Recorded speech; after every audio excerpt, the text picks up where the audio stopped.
Hi, my name is Austin Dorman, and I'm a certified funnel builder and ClickFunnels ambassador. And today we're going to talk about how to add the Conversion Boosters app inside ClickFunnels. And before we start, make sure you like, comment, and subscribe to this YouTube channel. And also, too, if you don't already have a ClickFunnels account, make sure you go down to the description section to start your free trial today. And also, too, there's some really awesome resources in the description section, so make sure you check those out as well. So what we're going to do is we're going to add the Conversion Boosters app. And so we're going to go over here to the left-hand side next to apps, and we're going to click add apps.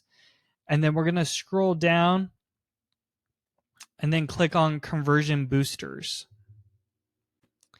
And then we're going to click on the add app. And then if you see over here on the left-hand side, we have added the Conversion Boosters app. And I'll create another video on how to add your first conversion booster, but that's how you add the Conversion Boosters app. And if you have any questions, feel free to comment below this video or book a call with me, and I'd love to help you out.